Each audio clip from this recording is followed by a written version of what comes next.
I praise you because I am fearfully and wonderfully made.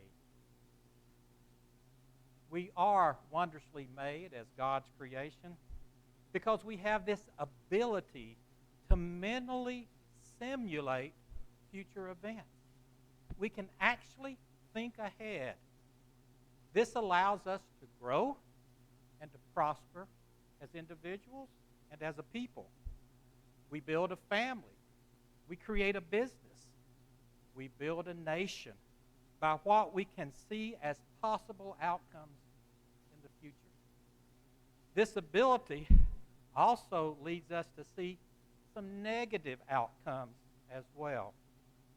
The ability to think ahead and see possible obstacles or problems allows us the opportunity to make effective plans to deal with them. This can be good or it can be bad, depending on how you use it. For instance, if you stop at an intersection in your car and you see a semi-truck come barreling down the road at 70 miles an hour, you have a decision to make. You realize that if you pull out now, you pull out in front of that 80,000-pound vehicle. And in your mind, you see what's going to happen. So what do? You stay stopped. You do not pull out in front of that vehicle. That is good that you can see the future, see a problem, be concerned about it, and react accordingly. However, if you see that wherever you drive, that you believe someone is going to pull out in front of you and that there's no way that you can avoid it, you cannot stop thinking about it, and this causes you to stay at home and to never leave the house. Then the outcome is bad.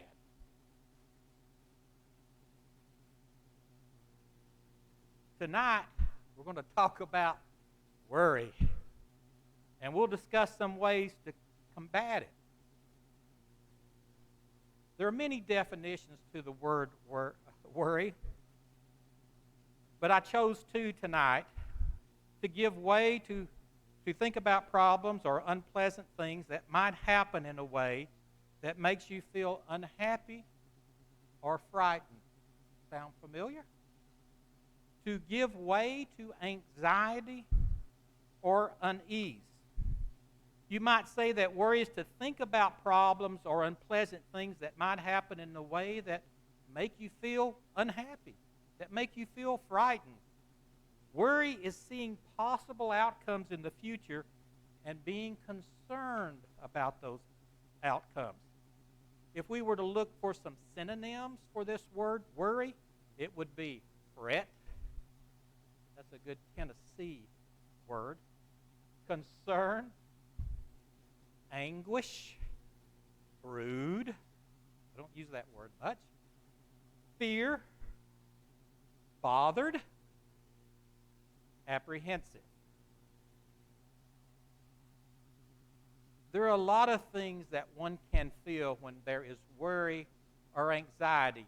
As we look at our cup of anxiety, you can see the possible scenarios here. And as you look at this little cartoon, you will see that this cup of tea is in bad shape, because no matter which way it goes, it sees failure. That's what worry does when it's taken to the extreme.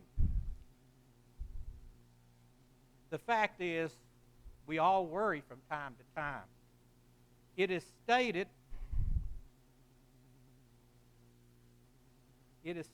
that when we look at worry, that, I think I went too far.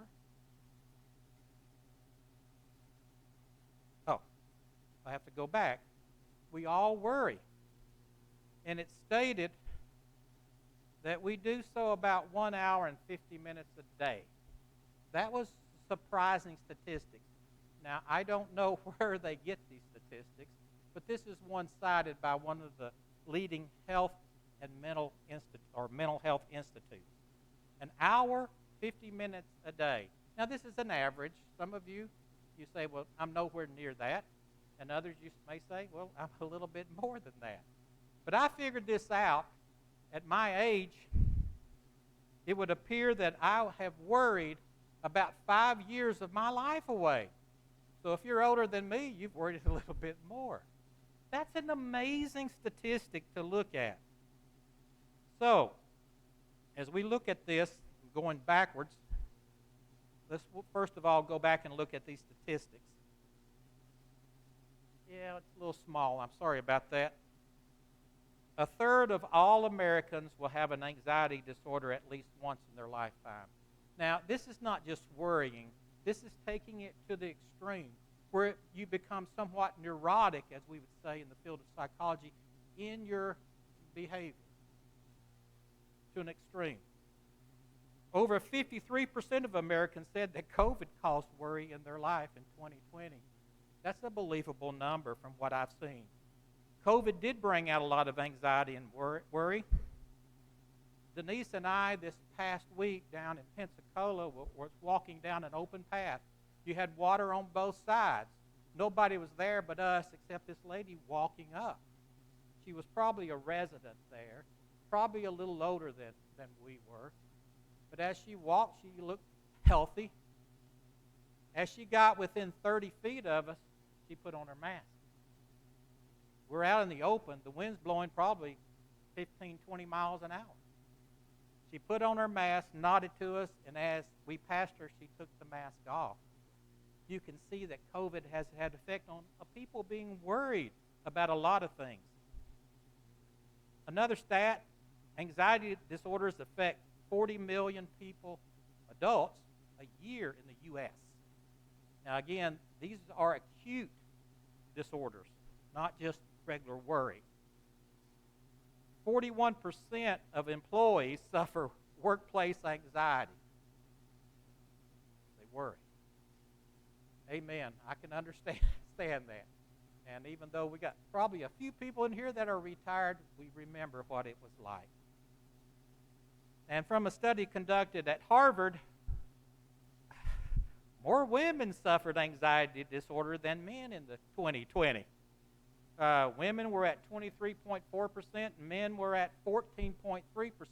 And women, you may ask, why is that? I thought there was no difference in genders. That's because as men, we are clueless to what's going on.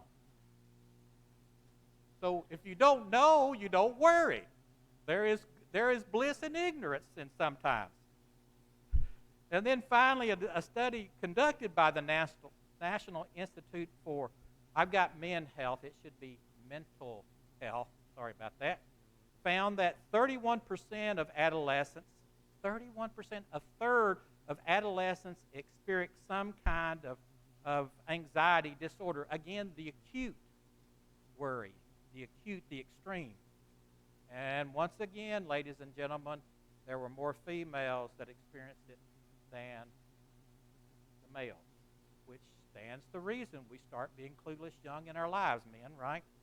From that standpoint. So, as I've already mentioned, we all worry, and we seem to worry a significant amount. So the question is, what do you worry about? What did you worry about today? I thought about asking for just input, but I know we're kind of far away, so I'm not going to put us through that. But even today, we worry. You might be worried about your job, and if that next job evaluation that will give you a raise or not will be forthcoming. You might worry about inflation and if it's gotten under control yet. I didn't look at the stock market today. You might be worrying about that large car payment that you now have. When you bought that car and it was so shiny and new, you knew that was really too expensive and would stretch you to your limit, but it was so shiny you thought, I can do it. But now, months later, under the burden of that heavy car payment, the shine has worn off the car, and you ask, am I going to be able to make those payments for the next 6 years? You might be worried if you will pass the math test that you have coming tomorrow, or if you'll be accepted to the college that you really want to go to. You might be worried about your teenage child or grandchild whose hormones are raging, and you worry if they will change for the worse. You might be worried about a medical test that you just had as you wait for the results. You might be worried about the war in Ukraine and if it will continue to affect us here at home. You may be worried about how everyone on social media has such a perfect life and yours is far from it. You may be worried about having too much to worry about. And with the falling stock market, you may be worried about whether or not you have saved enough for retirement if you have just retired. This one surely hits home at the Newby house. Though I headed up a manufacturing business for many years, my degree and training was not in business or business management. It was in psychology, of all things, which I found to be very useful in managing a company full of individual and independent personalities. I am thankful that Aleutian allowed me the privilege to speak about this very lesson tonight, because I see it from someone who's had the experience of having a job dealing with multiple people and dealing with multiple concerns / worries, but someone who also dealt with it from a psychological and emotional standpoint as well. I would like for you to remember this before we go further. To love others is to worry. Don't you worry about your kids and your grandchildren and your family members and your close friends? If they go off on a long trip, you worry, will they be safe? If you hear about a storm coming in on that beach that they just happen to be at, don't you worry? Aren't you concerned about them? If you work in a job that you truly care about, it is to worry. You want the company to do good. You want the employees to stay employed. Even the rich man that we read in the Scriptures, who died at the same time of Lazarus, he worried even after death. He worried about his family back on earth who was still alive.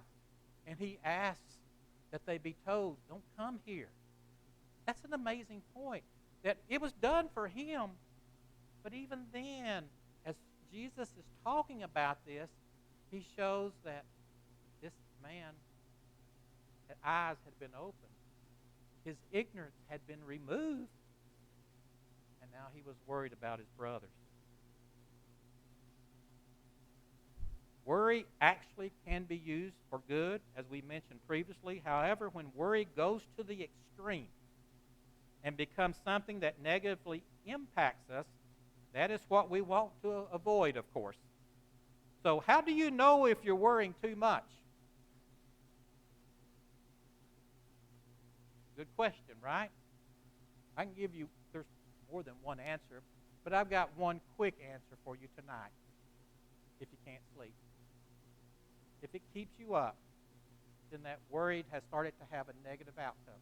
It may be warranted, but it's having a negative effect on you. You remain tired because of it, so how do you avoid that, and how do you manage your normal worries?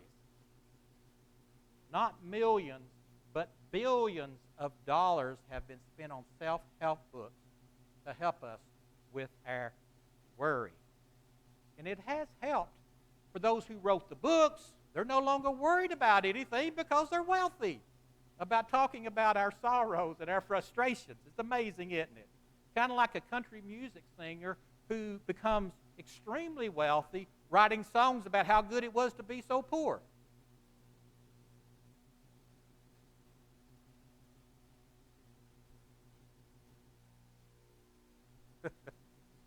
Yeah.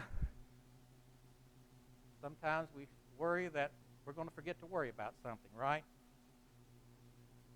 But despite all the self-help books, this is the book.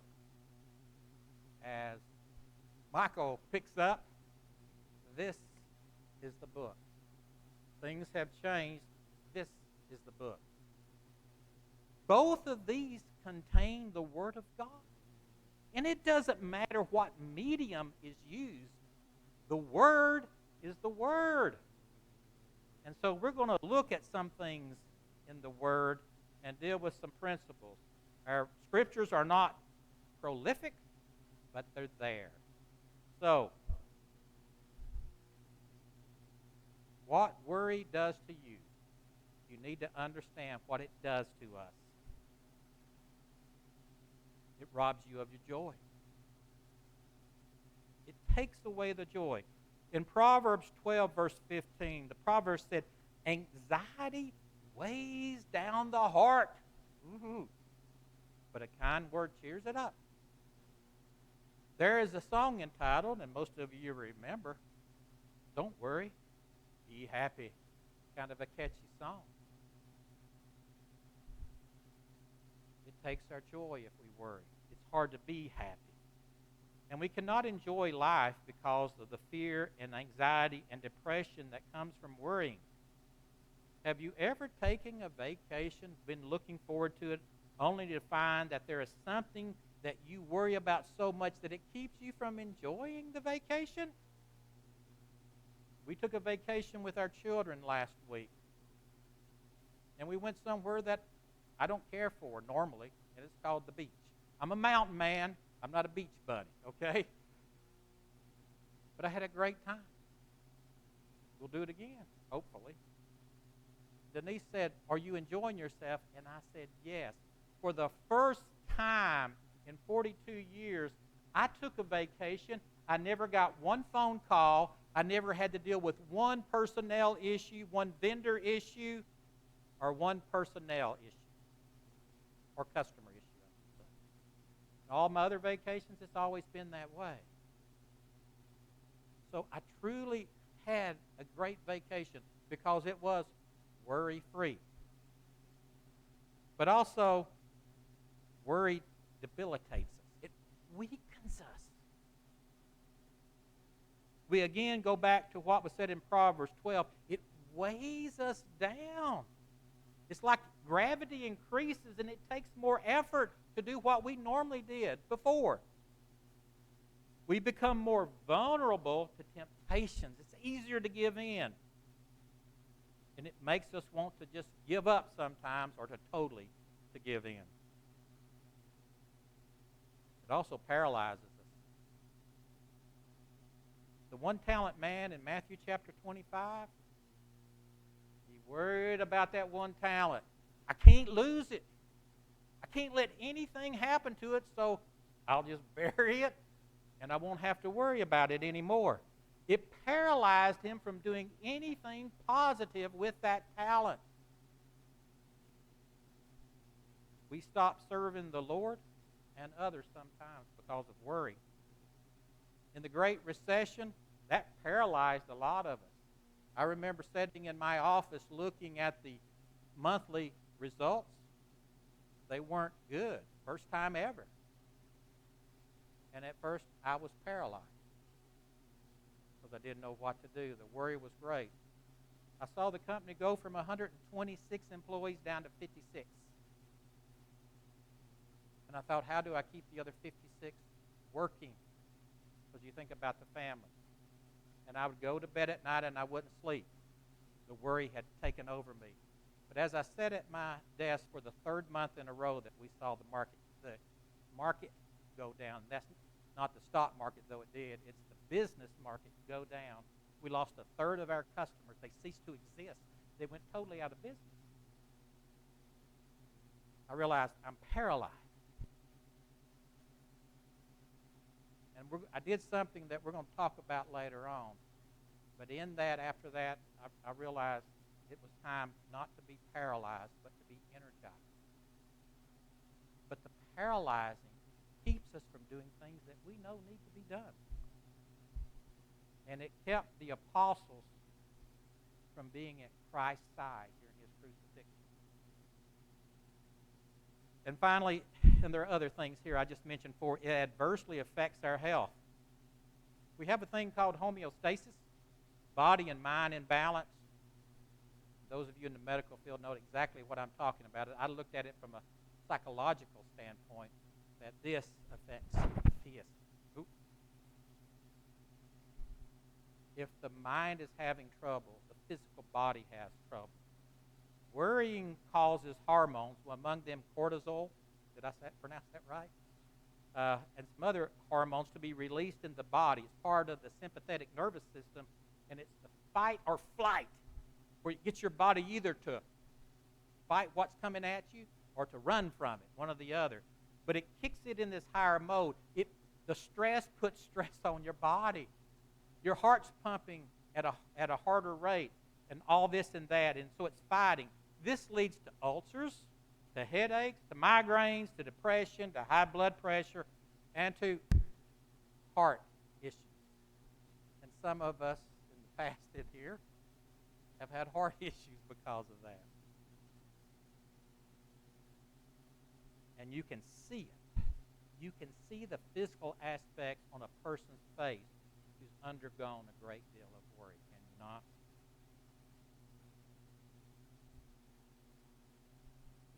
In Matthew chapter 6, I call this the passage of don't worry.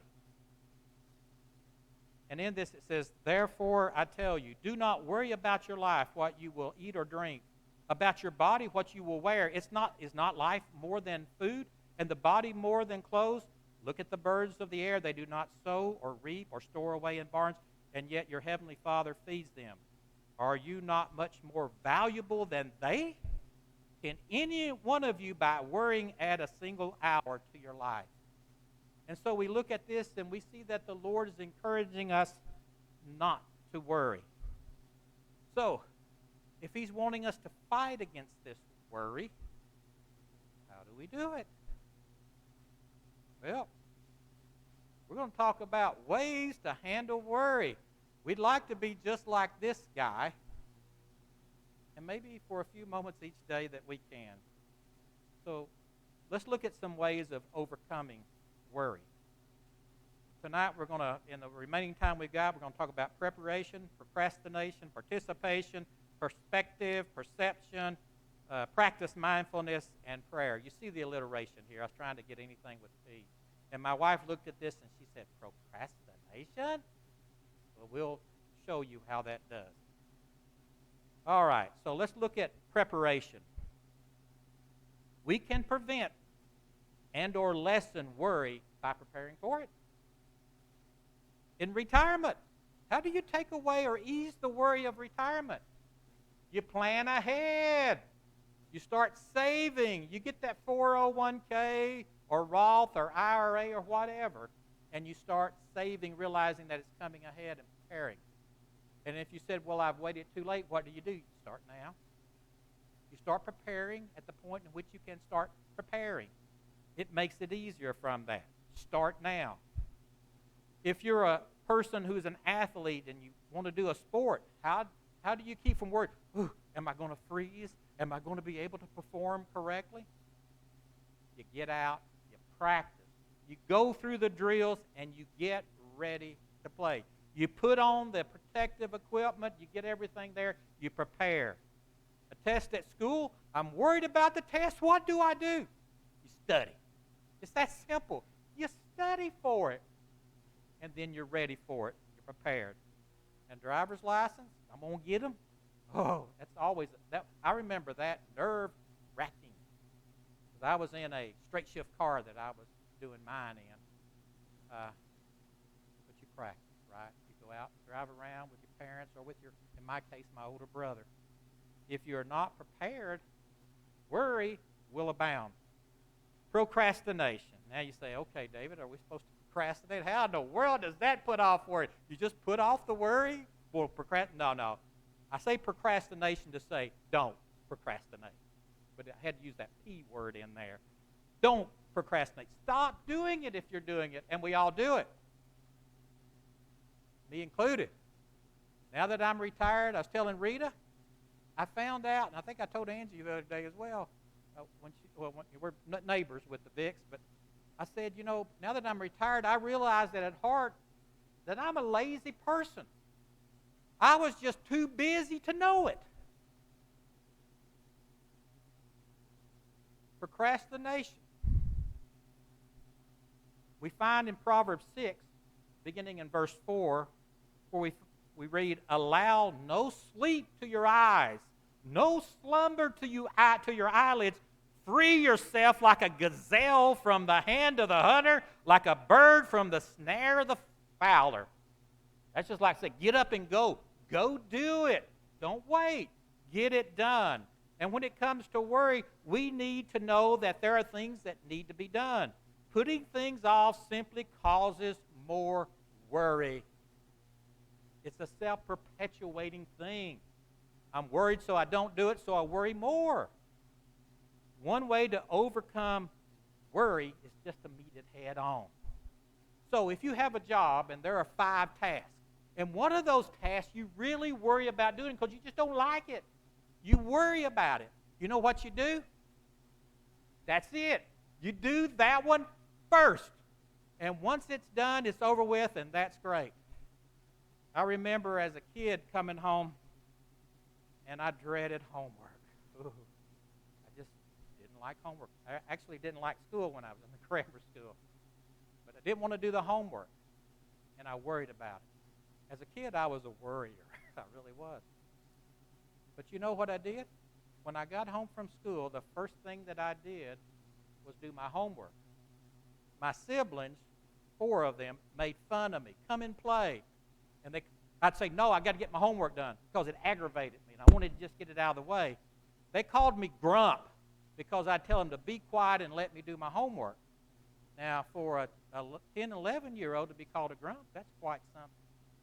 But with that said, come 9 o'clock, I'm sitting watching whatever TV show I want to watch, and they're fretting over getting their homework done before bedtime. Just an example. Participation. You got to get involved in helping others. In Philippians 4, verse 13, Paul says, "I can do all things through Christ who strengthens me." If you are worried about something, then ask yourself, first of all, what can I do about it? You may say, well, there's too many things to do. Can you do one? Can you do one thing? Then do it. Then do another thing. If you're worried again about that test, then study. If you're worried about getting your taxes done, then work on filling out those tax forms. If you have several things to get done and you're worried about them, then, as we said, do the most worrisome first. If you are worried, if you've offended someone and it's bothering you, then go talk to them. Sometimes you may find out that they didn't even take offense to it. But go to them and deal with it. Take actions to face your worries taking action to face your worries is a major step of overcoming them. You know, Michael Ferris is so good. He checked with me this morning to see if there's anything I needed, to get ready for tonight's lesson. And I kicked him back and I said, I've been worrying about it all day, pun intended. And he wrote back and said, good pun. But then he said something, and I wrote it down as a quote because I thought it was very good. This is what Michael Ferris said. The pressure during preparation gradually shifts in me from initial anxiety to steady eagerness. I knew exactly what he was talking about. I've had the privilege of filling in and being able to speak some lessons, and Denise will tell you I fret over what to speak about. And there is an anxiety there. But once I work on it and get through the point, I become eager to share it. You know, Brandon, you're feeling that right now, aren't you? There's just something about it. The preparation can be tough, but once you finally get there, you're so happy to share it. So, Michael, that's going to go down in my quotable quotes. Looking at getting involved in helping others to this type of participation will help worry. And then finally, worrying about something until something becomes more important comes along. This is why helping others helps us to avoid worry. We don't have the time to do it. If you're involved helping others, you just don't have the time to worry about yourself, or you see, my issues aren't that bad compared to others. And I got to move along. Perspective. I'm going to talk about perspective followed by perception. You go, well, aren't those the same? Well, actually, they aren't. They're close, but they're not the same. Perspective deals with one's point of view, while perception deals with one's interpretation of what one sees. I have to think about it a little bit. I'm a simple mind. But from a perspective, we look at our viewpoint. We look at how we look at things. First of all, you ask about what you're worrying. Is it within your control to do something? And as we've talked about participation, if it is, then do it. So have you done it? If it's beyond your control, is it really worth worrying about? Is it worth taking up your time? Now, one of my psychology professors had this. He says when he gets to this state that something's bothering him, he will ask himself this: will it matter 50 years from now? And he, being in his 50s at that time, said, oh, it won't. Doesn't always work. But for him, it worked. He was putting it in perspective. I just feel I need to tell you this story about when I was at Cumberland Mountain State Park camping out. You see a lot of different things when you're camping. I love camping. It's the last of the Norman Rockwell America, where people come as a community and they look after each other. You can let your 8, 10-year-olds run around, and the other campers will look after them. It's amazing. But in the late afternoon, one particular camping trip, I saw a camper pull up a motorhome, a rather old motorhome. That's what caught my eye first. And I watched that guy pull, and he had to back up into his camping spot. He probably had a 30-foot camper, pretty good size. Could have been a little bit bigger. And normally what you see when you go to a campsite is that kind of a husband and wife thing. The guy's driving, the wife gets out, and she's telling him, oh, come back here, go to your left, go to your right, to get you to back into that spot. Now, you've got a camera on the back of the newer ones. This guy had no camera. But no one got out of the motorhome. And that individual just whooshed into that campsite like he was driving forward. I thought, that's amazing. I have never, ever seen someone do that before. I was impressed, so I kept watching. Wow. When he got out of the camper, he went quickly setting up the stuff. You got to level your camper. You got to hook up the sewage hose, the water hose, the electricity cable if you've got it. I know it's not really camping, it's glamping, but that's the way it is.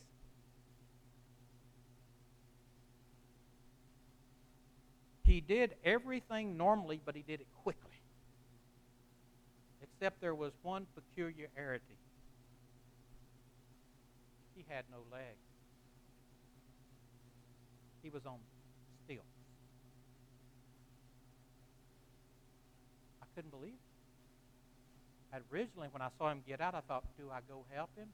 And then I go, no, he's got his routine. He did it better than I do it. I wondered, how did he lose his leg? And I thought, maybe I get to talk to him in the morning. But by 6:30 that morning, he had already broke camp and he was gone. So he just used that particular campsite as a stopover. I couldn't help but reflect about this individual. I wanted to know his story, but I wasn't going to know it. How did he lose his legs? What grief, anger, depression did he go through? What helped him through it? One thing was certain. He did not allow adversity to overcome him or defeat him. He did not allow the thoughts of what could have been and the dread of the future, that is worry, to keep him from living for the day. If anyone should have been pessimistic, it was that guy. If anyone should be worried and tainted as to where life would take him, it was him. But he didn't. He was enjoying camping. I still wonder how he drove the motorhome and how he did it so well. Dr. Wayne Dyer, who is an author of many self-help books back in the day, matter of fact, he has one book that sold over 100 million copies, so evidently he was well-read. He said this, and this is something that we used in business. When you change the way you look at things, the things you look at change. Amazing. This is what Jesus was trying to tell the multitude in Matthew chapter 6. Look at your perspective. Change your point of view as to what you're worrying about. See how God takes care of everything, including you. And you may not have the same measure of health, the same measure of abilities as everybody else, but neither did that guy who had lost his leg. It didn't stop him. His perspective, his viewpoint was totally different. When Jesus says, do not worry, he is not giving a moral command. He is giving us assurance, just like a parent tells a child not to worry, that all will be well. He didn't tell us don't worry to make us worry more. He was just saying there's no need. And when it happens, you can get through it. Quickly, perception. Again, this is our interpretation. I've shown this slide before. Which lady do you see? People see one of two ladies, but there's only one. Do you see the young lady or the old lady? Because I've done this so much, I see them both. But it can only be one. We often see that which is not there, and we worry about it. Remember Nabal, husband of Abigail? When David came and said, give me some food for my men, when he was running away from Saul? And Nabal said, who are you, David? You're an outcast. You're a nobody. You're getting nothing from me. His perspective of David was he's to be ignored. David was getting his 400 men ready, and he was going to go after him and take what he wanted. Abigail, Nabal's wife, had a different perspective, and she went and brought things to David. Her perspective was different. It was interesting. What Abigail saw as strength, Nabal saw as weakness. And the interesting thing is that one grew the favor of David and the other died because of different perspectives. And I just want to say this with perception as time is coming close. It's 7:38 that I have. You need to limit your social involvement if at all possible. And I'm not saying anything bad about social media. I think it's a wonderful tool. I used it to gather some information for this very lesson. But social media, more than anything else today, shapes our perception of ourselves, others, and the world. People present themselves in that perfect world with that perfect life, and we stress and we worry over the fact that we don't have that. But I want to tell you a secret, neither do they. Neither do they. Eliminate as much of it as you safely can. Again, I'm not condemning it. I'm just saying that it needs to be controlled in what you do. Practice mindfulness. My watch keeps telling me that I need to take time for mindfulness. In Philippians 4, verse 8, Paul says, whatsoever things are pure, whatsoever things are lovely, think upon these things. We need to take the time to think about the good things. That song, Count Your Many Blessings, is a good thing to do to help you to overcome worry. Practice that mindfulness.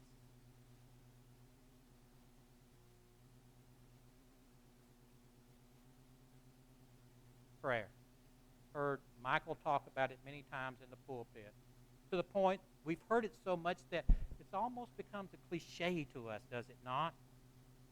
In 1 John chapter 5, beginning verse 14, Jesus says, John says, this is the confidence we have in approaching God, that if we ask anything according to his will, he hears us, and if we know that he hears us, whatever we ask, we know that what we that we have what we ask of Him.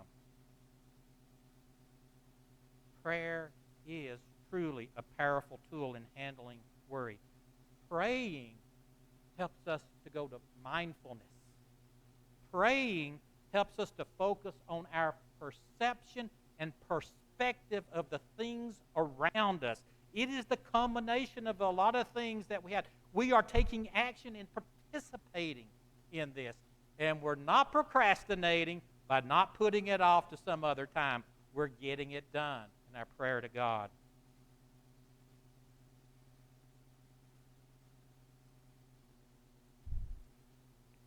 Do not be anxious about anything, but in every situation, by prayer and petition and with thanksgiving, present your requests to God. And the peace of God, which transcends all understanding, will guard your hearts and your minds in Jesus Christ. We share when we pray. It's always helpful to speak to someone when you got some worries, to get that burden off your chest. No greater sharing than we do than with our Father in heaven, because He is able to grant us what we need. Jesus prayed on the night of His betrayal. The Scriptures tell us that He was in anguish. Son of God had the power to push everybody back, but the burden of all humanity was upon His shoulders. He felt it. Yes, He was 100% deity, but He was 100% human. And the thing is, Christ came to this earth to show us how it could be done. Being a person, He was showing us how it could be done. And so He suffered, and He experienced everything that we did. If He went walking down the road and He tripped and scraped His knee, it hurt Him just like it hurt us. And having this huge burden, though He knew the Father would be faithful to Him and He would come through it, still the suffering had to be endured. And He knew how intense that it would be. And it weighed on Him so heavily that He said, Lord, Father, if it can be done some other way, let it be done. But your will be done and not mine. He showed us that we can have this anguish and yet endure it. And how did He endure it? By praying to the Father. He gave us this example. It says that He sweat as if it was great drops of blood. That's huge worry, huge concern, huge anguish. But He came and He endured it. This fact alone should change both your perspective and perception as to what He did for us.